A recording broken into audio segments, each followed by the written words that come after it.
Dak wasn't on his usual offensive attack on Sunday, completing only 17 of 37 passes against the Giants and throwing 2 interceptions in a 10-7 loss to New York. Jason Garrett said at no point did he contemplate pulling Prescott in favor of Romo and made it clear yesterday that Dak is the Cowboys' guy.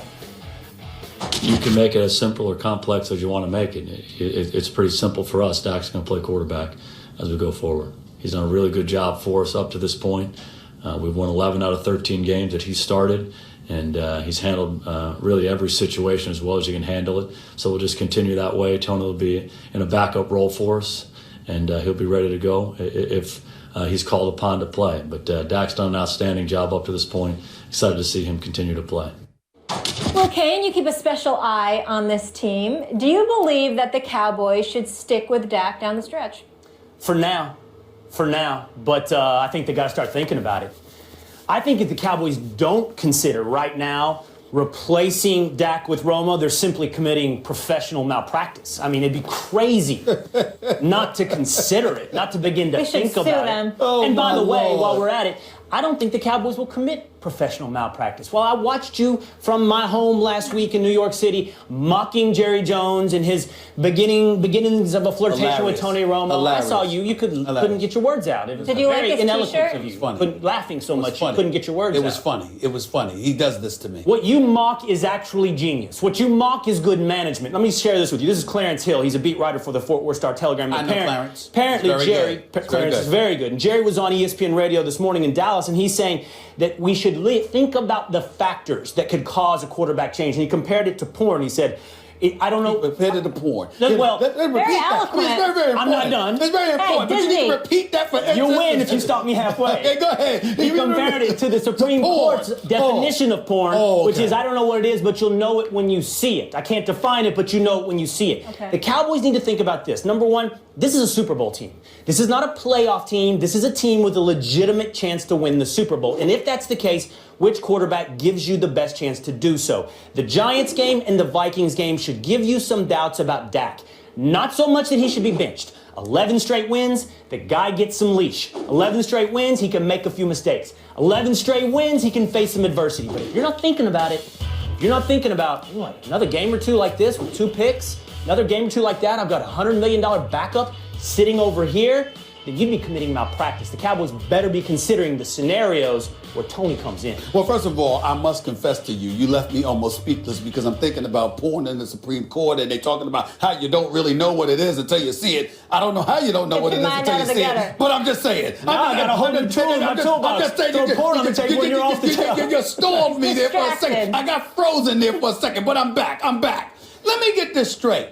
Because I can't believe I don't know whether I'm talking to Will Cain or Max Kellerman. So let me get this straight. Dak should stay in the game. He should stay in the lineup, but at the same time, you're not sure whether he should stay in the lineup because he would be considering, professional malpractice if he doesn't consider it. So he should think about it. But it's really not going to happen. I don't want to confuse you. I don't want to make it too hard. You and Max, I got to give it to y'all. Y'all got me confused with this one. You got me there. Here's the reality. In the end, I really don't care. I entertain you, but the fact of the matter is that whether it's Dak or whether it's Romo, y'all ain't winning. That's all I care about. I don't give a damn who's your quarterback. It really doesn't matter to me this year. What I care about is that the worst fan base in American history, known as the Dallas Cowboy fan, led by the Will Cains of the world, end up miserable before February. That's all I care about. As long as you are miserable come February, I'm good. So you can sit up there and talk about Romo or Dak all you want to. You can sit up there and say Romo's definitely going to be in there and then come on the show and you're speechless because Dak is balling and then suddenly you don't know if it's going to be in there. So you're dropping the subject. You don't even want to talk about it when you came on the show. And then a week later after Dak Prescott struggles against the Giants, here you come again talking about it's something with the about? This is what it is. Nothing if not consistent. No, now you have nothing. I have been talking about the opportunity for Tony to contribute. Listen. By the way, I'm on this show every day. Yeah. And the fact of the matter is that there was a week you came in here, we actually didn't talk about the Cowboys. You know why? Because Will had nothing to say. Will has nothing to say. Tell these people what happens if you say stuff like that. Will had nothing to say because that was afraid of me, and you know it. Come on. Will had nothing to say because Dak was balling. And we knew that Tony Romo had gave that concession speech, that retirement speech that he gave, you know, damn near crying for crying out loud. That didn't happen? If there's ever, Go ahead, Max. if there's ever Go a ahead, week, Max. Max Kellerman, when I'm not here, it's because you and Stephen A. have said we can't handle Will this week. Oh, please. Would you like the truth now? Dak Prescott is the quarterback of the Dallas Cowboys because he's 11-0 against non-Giants teams. And even the 2 losses to the Giants were very close, and the Giants are a bad matchup for the Cowboys, particularly as their defense rounds into elite form, as it seemed to do against the Cowboys. Dak otherwise is 11-0 against the rest of the league. He's a baller, and even ballers are entitled every now and then to some stinkers, which is what he had against an elite defense in a rivalry game on the road, which is where those stinkers sometimes take place. And they still had a chance to win at the end. Look, we all knew that if their record hit a certain level, at a certain point, it would take several consecutive losses and or bad performances for them to consider switching Dak. One subpar performance in a close game on the road, as I just described, is not nearly enough to really start considering that switch. If there are 3 in a row or something like that, okay. But barring something like that, and even if there are 3 losses in a row, but in 1 or 2 of them, Dak really balls out, no. And by the way, Will, yes. 1964, who was it? I wasn't born. Potter Stewart, the sure? pornography definition. I don't know what the definition is, but I'll know it when I see it. Yes. Was a terrible cop-out, and it was a way of abdicating his responsibility of doing the job of defining what it is. Max, that was the job, and he didn't want to do it. Max, so define I it. don't debate you on that. How many games does Dak have to look bad in or lose before you make the switch? I say 3. What say you? I say, I think it might be 1 more, Max. If he struggles against the I Bucs, think it might be 1 more because to your point about should they lose but Dak look great works the other way. Should they win but Dak look bad is also evidence. And the Vikings game was Cowboys winning, Dak looking bad, making it 2 games in a row. I love Dak, Max. Dak's going to be the quarterback in 2018, 19, 20, and 21. He's going to go through his rookie struggles. But this year's about the Super Bowl, and I am open like every open thing should be about which quarterback. Hold on, Max. Hold on, I want to address that. I want to address the Super Bowl of it all. Yeah. Yes, you should never let those opportunities slide by or take it for granted, no matter how good you think the guy's going to be for how long. You never know when that's going to happen again. On the other hand, A, I think it's difficult to make the argument that Romo actually gives you a better chance the way Dak has played this year. And B, the worst that could happen if you turn out to be right about Dak versus Romo, and Romo would have increased your odds, is that Dak, a star now and in the future, has invaluable experience behind a young and improving offensive line and with a great young running back. Like, that's the worst case scenario. I just need to get one thing on the record before we move on. So you say 1 game if he struggles, consider making the change. Max says 3 games. Where are you? Don't consider the change at all. Stay with Dak the rest of the way. He doesn't care. I want it all on the record. I don't care. Okay. But let me tell you why. You do care. Because no. Here's my point. Because I wanted to ask Will this question. Yes. I was laughing because to me, Jerry Jones making this move speaks to the dysfunctionality that is perpetually the Dallas Cowboys over the last 2 decades. So if he makes this move, you and I both know it ain't because Dak struggled for a couple of games. It's because that's who they wanted in there all along, and they found the excuse. And to me, that is the recipe that will divide this team. I'm wrong about that? I just can't decide what I'm more excited about. The Cowboys win the Super Bowl for my own joy, or the moment I walk on this set and look you in the eye and deny you every hope and dream you ever had. It will not happen. It will not happen, Will. It will not happen. You, I will want to invite me. That's because you want to invite me. Oh, I promise feel like I'm you. You'll with be the little invited. boys on I the will laugh in playground your right now. face for the Oh my misery God. that you will suffer from. Are we on Okay? in Can we recess talk about right more now? of his About to dysfunction? play a kickball game? There's a little I've always been dysfunction going on in Buffalo. Let's get into that. Rex Ryan's Bills You know, have now we lost did. 5 of their Right. last 7 games and are all but eliminated from the postseason. Rex is now 14-15 in 2 seasons with Buffalo and said Monday that he assumes he will be the Bills coach in 2017. Stephen A. has seen enough. Rex Ryan needs to go right now. I take no pleasure in saying that because I happen to like him. But the reality of the situation is that you're in a results-oriented business, and the results speak for themselves. I'm looking forward to Rex Ryan working for ESPN in the near future. He's great on TV. Or being a defensive coordinator for some Great other at that, team. too. What he has no business doing is being a head coach in the National Football League. It's hard for me to take you seriously in that T-shirt. Today That's is not the Rex enemy. Ryan's 54th birthday. We want to wish him a very happy birthday. Will, why is Stephen A. wrong? Yeah, that T-shirt's not the only reason you shouldn't take him seriously. Let's speak about dysfunction. Thank goodness you don't run a professional sports franchise. Max has said this already. Everyone By the way, would get Max fired. has said this. Max has said this. Or for that matter, manage anyone's money. You just fleece them out of things that they integrity and righteousness would lead them towards. Yes, fleece. Yes. Fleece. Because I think you I make could work for Stephen A. He emotional just wants decisions. results. You make emotional decisions. In this case, with the Buffalo Bills and Rex Ryan, the emotion you're feeling is panic. It's panic. Okay. You're playing on Okay. panic. Hurry up, make your point, man. This is Hurry not up. the success, the formula for success. Panic is not the formula. It's a process. You've learned it through Nick Saban. You've learned it now through Jason Garrett, who, by the way, took like 5-6 years of 500 ball to get the process in place. You've seen it with the Pittsburgh Steelers. Process. Your own team. So it's the process. Trust the Three process. coaches. It's not Trust it. Dak and Ezekiel. It's the Trust process. the process. Go ahead. Keep It works talking. for Philly. Keep talking. Keep talking. You're not giving the man a chance to implement his process, his culture, the way he wants to win. Nary 2 seasons does not count. And I don't want to hear about his experience with the Jets. This is about the Bills and these players and these coaches. You must give someone more time. You must see what they do when it's played out. Your 2-year emotional panic decision only ruins it for the next guy and the next guy and the next guy. You don't end up the Pittsburgh Steelers. You end up the Cleveland Browns in that scenario.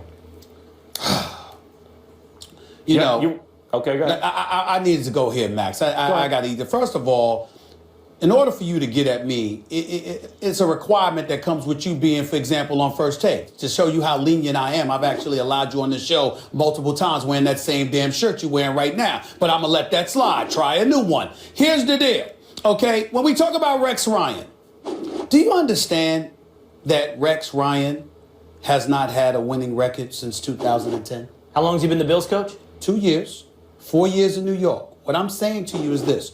This is a man that bloviates about himself and what he's going to do. This is a man that was introduced as the head coach for the Buffalo Bills and said, is the mic on? Because it's about to be on. All the stuff that y'all been going through, missing the playoffs all of these years, that's about to change. This is a man that has proven religiously over the course of a half-decade now, more than a half-decade, that he is incapable of being the overseer of an entire franchise. Can he coach defense? Absolutely. He's elite. But he has proven that he's very limited on the offensive side of the ball, that he is very limited when it comes to developing quarterbacks. And when you look at the combination of those two realities and what is required to be successful in the NFL, the fact of the matter is he's come up short. But I also call about this. Why do guys prefer to come to the NFL rather than coach colleges? Because you don't have to recruit. You got grown young men that's coming in there. They understand the responsibility that comes along with the task at hand. They embrace it. They accept it. They're well paid for it. They move forward.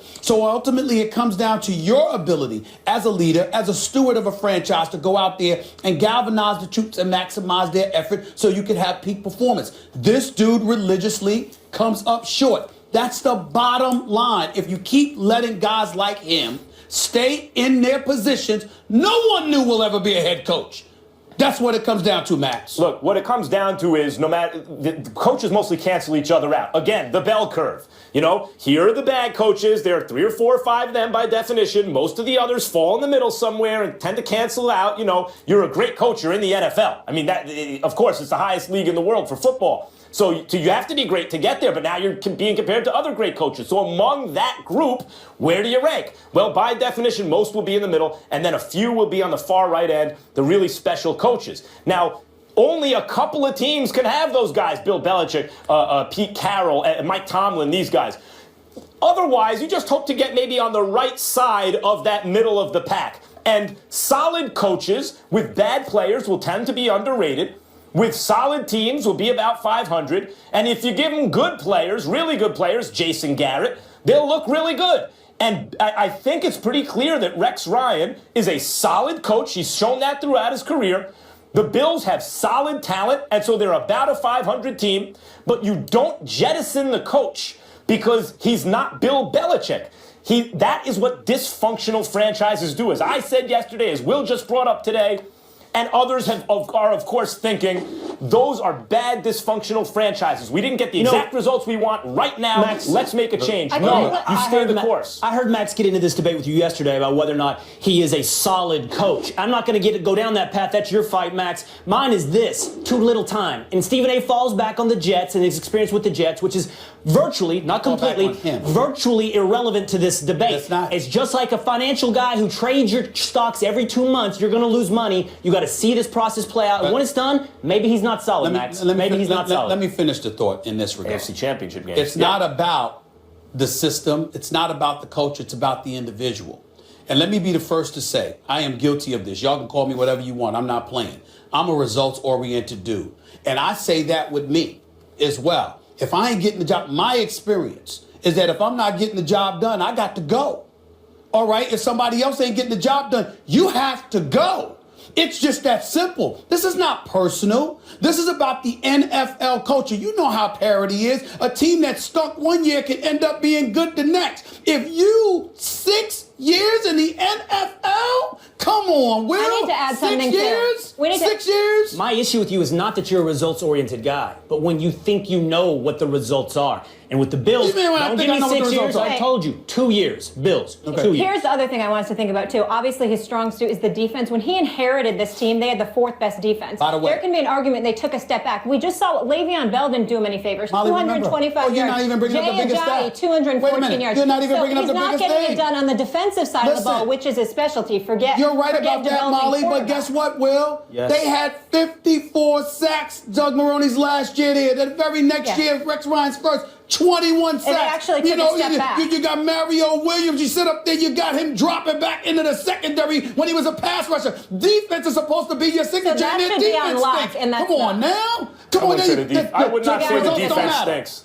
That's the difference. That's what you and Max. Your results don't matter nearly as much as the process. I get last word? Go ahead. Well, it's You just can that have this. it. If I'd argued that there's zero evidence that Rex Ryan should be fired, you'd be winning this debate. But I didn't argue that. Excuse me. I argued that I 2 am- years in, you don't have enough. I do. You don't have enough. And I'm telling you factually, I'm absolutely right. You just need to be And drug tested. 500 You is ain't a making no solid sense. coach, and he may be 8-8 this year. All Looks right. like an Come on this 8-8 show team and to make an me. argument on behalf of Rex Ryan. He may be I'm 9 and surprised. 7, Max. Where were you with Okay, 9 Yeah, right. okay, we got to Where get a were you break. with Will, Jeff I want to Fisher? see how You you should've feel argued next for him. week if you've had enough of Dak. We'll talk to you next week after the Sunday's game. Can't wait to see where you are in that Unbelievable. Romo I'm shocked he wasn't here situation. to argue for Jeff Fisher. Who knows with you? What if Rex is 9 and 7? What if he wins out? All right. We'll address it all next week. We'll see how it goes. Matt? Will, always good to see you. Stephen A. Matt. got his wish. Jeff Fisher fired by the Rams, but who should be his replacement? Joy Bettis will join the desk with that answer. Also ahead, why is Jay-Z throwing shade at Phil Jackson? And what does LeBron James have to do with it? We discuss.